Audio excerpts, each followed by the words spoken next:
Hey everybody, pen name Jay here to give you a review. Ultimate Comics Spider-Man Issue number 2.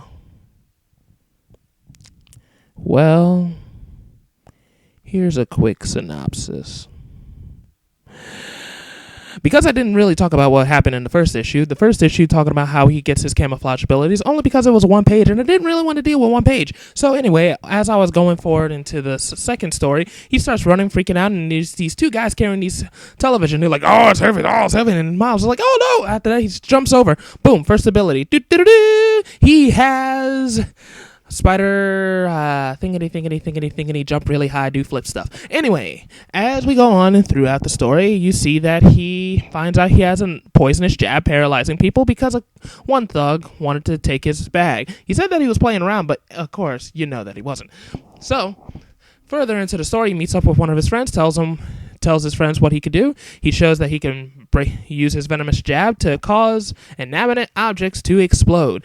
Well, it was Legos, so he just dismantled the Legos with some type of mysterious force. And then after that, belch. Anyway, after that, after he did all the whole mysterious thing and showed him all his abilities, he said, I might be a mutant. And he was like, hey, you might be a mutant. Oh yeah, I got bitten by a spider. Do you see the spider bite? I don't see the spider bite. It looks like a little tiny dot right there. He was like, well, it was really gross, which it didn't really show if it was really gross, but you know what?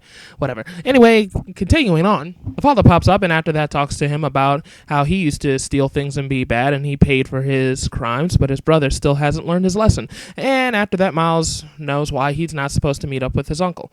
And it shows that he's like, everybody has the capacity of doing something wrong, and everybody has the capacity of doing something right. So that's one of the lessons that they did with the father-son male bonding thing, which shows the example of how he's going to become Spider-Man. Also, it shows the dynamic of how the father might not like the new Spider-Man after the whole mutant fiasco. After that, his friend calls him at his house as soon as he was asleep, and after that he tells him, hey, you're not a mutant because Spider-Man got bitten by a spider and you got bitten by a spider, so you got your powers by getting bitten by a spider. More likely, he didn't really explain that it was another type of spider, so now Miles is like, what's going on here? After that, he starts climbing up the wall using his web sticking abilities, and he is not happy that he found this out. And then after that, on the bottom of the page, it says to be continued.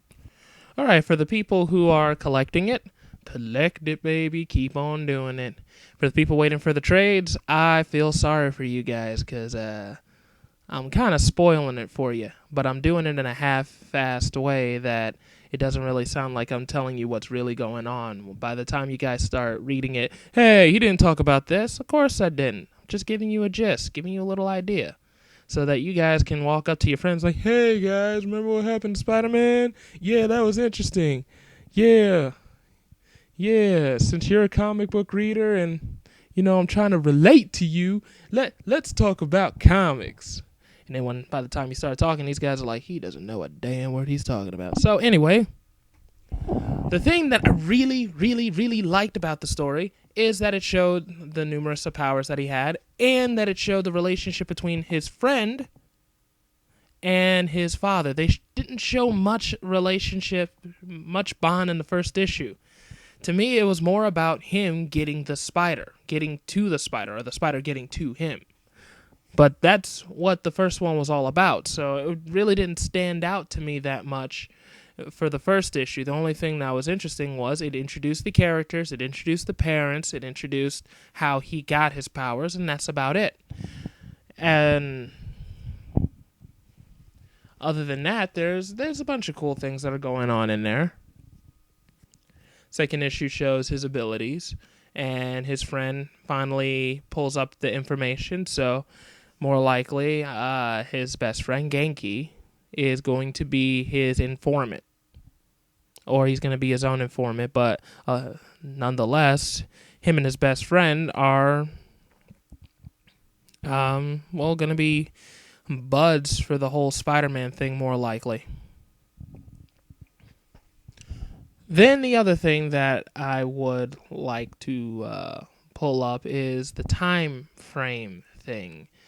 Between when Peter got bit, the ultimatum, and when Peter died. This takes place 11 months beforehand, so that means that this was either 11 months had passed after Ultimatum, or this is within the 6 months after Ultimatum. Either way. So, anyway, giving off my review, good. It's a good manga. No number ratings. Don't like those. And more of a recommendation. You guys should read it. Check it out. So this is Pen Name Jay saying thank you and good night.